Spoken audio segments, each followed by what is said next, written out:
The Republic of China was founded in 1912. At that time, Taiwan was under Japanese colonial rule as a result of the 1895 Treaty of Shimonoseki, by which the Qing ceded Taiwan to Japan.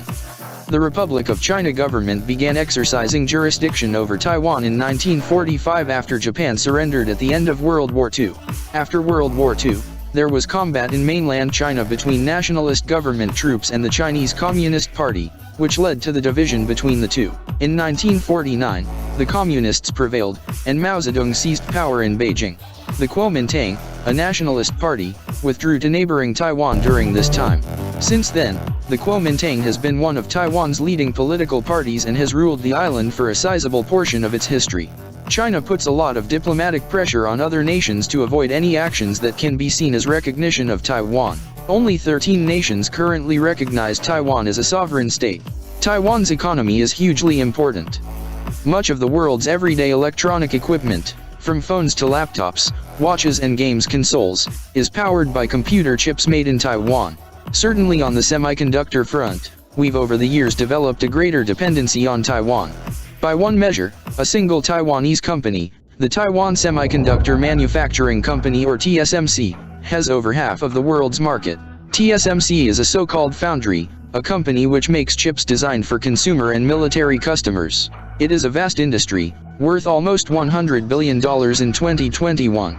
China has held its biggest ever show of military force in the air and seas around Taiwan, including the firing of ballistic missiles. The military exercises followed a visit to the island by the Speaker of the U.S. House of Representatives, Nancy Pelosi. Relations between Taiwan and China appear to have deteriorated sharply following Ms Pelosi's visit, which Beijing condemned as extremely dangerous. China's military exercises focused on 6 danger zones around Taiwan, 3 of which overlap the island's territorial waters. Taiwan says the move, which forced ships and planes to find routes around those areas, violated its sovereignty and amounted to a blockade. The drills were due to end on August 7th, but China continued large-scale military activities around Taiwan on August 8th. Tensions between China and Taiwan had already been increasing.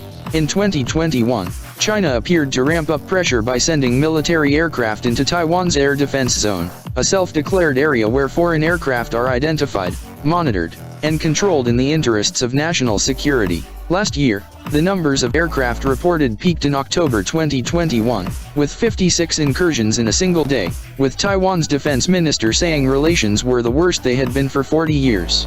Taiwan made data on plane incursions public in 2020. China sees Taiwan as a breakaway province that will eventually be under Beijing's control again.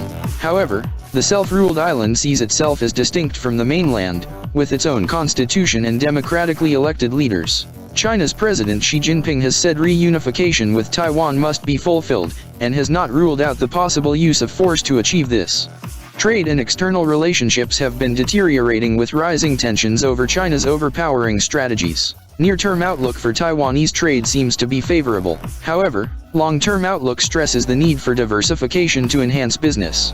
Despite Chinese threats, Taiwanese democracy remains strong, evident from the Economist's Democracy Index, which ranked Taiwan as the 11th most democratic country, higher than other Asian peers and the U.S. High uncertainty, geopolitical risks, and the long unresolved status of Taiwan have kept the economy under a dangerous flashpoint in the Asia-Pacific region. TSMC is the largest foundry in the world and holds around 65% of the global production of chips. Any potential conflict with China would completely disrupt the entire supply chain of TSMC and labor availability, and could cause major shortage of electronic chips. Additionally, China controls 5% of the global production of chips, which could also be affected. This could further impact the already existing supply-demand gap for electronic components.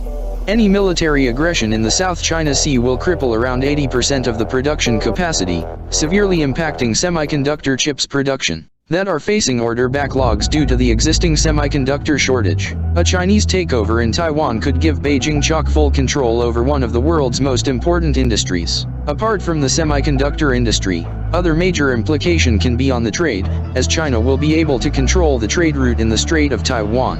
The tourism industry of the adjoining countries may also suffer. The economic and geopolitical impact on the neighboring countries like Japan, South Korea, Philippines, Indonesia, India, and other Southeast Asian countries can be seen in the near future.